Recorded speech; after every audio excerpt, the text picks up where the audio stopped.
Please welcome Sadhguru.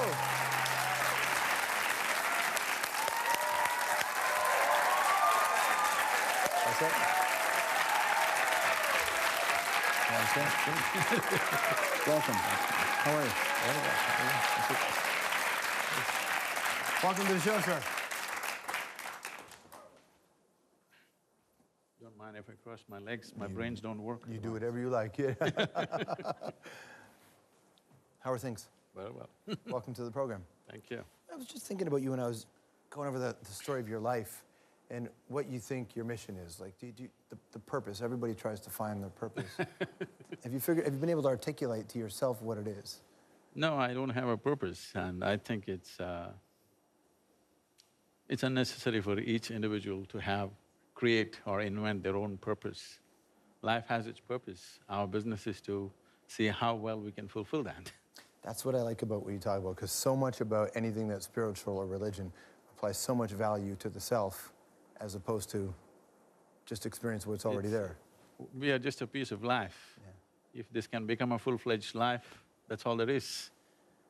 It's just that because there is no sense of balance and joy and peacefulness in people, people are trying to find a purpose, and always a God-given purpose. And what makes each individual think that God is giving you a particular purpose? Right. It's a large creation, you know. Now, are you That's all there talking is. about consciousness or the physical purpose, like in the way that an ant serves a purpose in an ecosystem? Consciousness is our own thing. Consciousness is not our own thing. No, but I mean in terms of like people sometimes, you know, you do your job as a physical being, and that might be your job. What's the immediate purpose right now? Right, but that's it. So do you think that, are you talking about just the physical being or are you talking about something else? So this is what… when people are looking or when people are in pursuit of happiness, they're trying to do specific things that they like. If your life is an expression of your joy, then you're not looking at what you can do, you're looking at what is needed and you do that well. I think that's everybody's business in this world. What is most needed right now, if we can do it joyfully, that's all there is. I want to fulfill my whim and you want to fulfill your whim, and there's a whole lot of problem. We're doing a whole lot of unnecessary things on the planet because we're in pursuit of happiness rather than being an expression of joy. So when did that happen for you? When did it dawn on you that, or when did it come out of you, that this is how we should view the world? You know, this is almost a little over 30 years ago, and I was very actively engaged in business and very successful with what I'm doing at a very early stage. When you're super successful with what you're doing, everybody clapping their hands, and slowly you begin to think the planets are not going around the sun, it's going around you. So I'm in that state where everything is working for you, you're young, life is going great.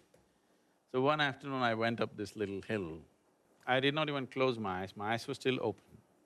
Till that moment, I always thought, this is me, this is somebody else. I have no issue with the somebody, but this is me, that's somebody. Suddenly I did not know which is me and which is not me.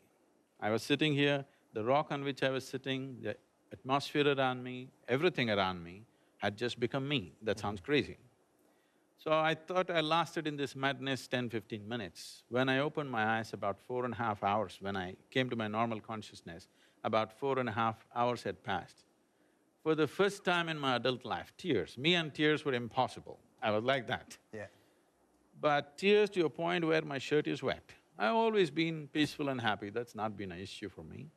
But here I am, every cell in my body is bursting in ecstasy. Like literally my body is just, you know, spreading into thin air.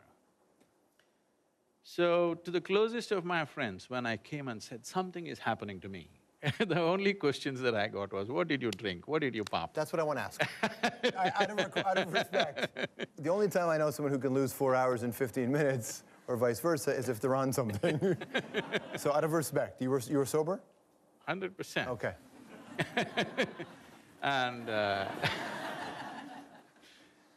And there was no context for me to tell me what this is. All I knew is I've hit a gold mine, I didn't want to lose it. So when your physical being says, okay, I'm checking out, it's over, the physical part, this version of it, and it scatters to be recollected by somebody else, are you still self-aware in your mind? Like, are you still, do you remember these experiences? Are you transferring these experiences elsewhere?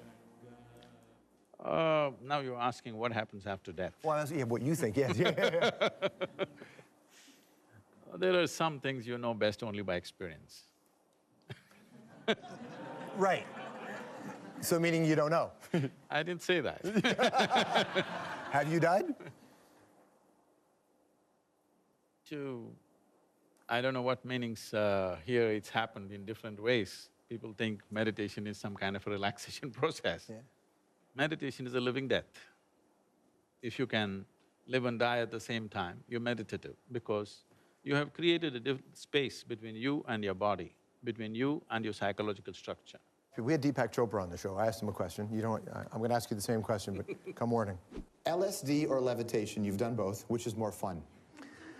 Actually, LSD was more fun.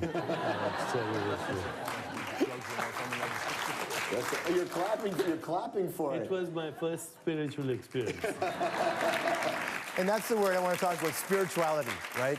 It's this idea of spirituality. And so some people think spirituality is connected to another world. And what is spirituality to you? If your experience of life transcends the limitations of physical, that means you're spiritual. Spiritual does not mean looking up or looking down, because you really do not even know what's up and down. One thing, you're sitting on a round planet, you're not even on the North Pole, and it's spinning. If you look up, invariably you're looking up the wrong direction. Nowhere in this cosmos is it marked this side up, okay? Right. Thanks for taking the time. I really appreciate that. Thank you. Thank you so much. The website is eChefFoundation.org for the website, eChefFoundation.org. Sadhguru, everybody. We'll be right back.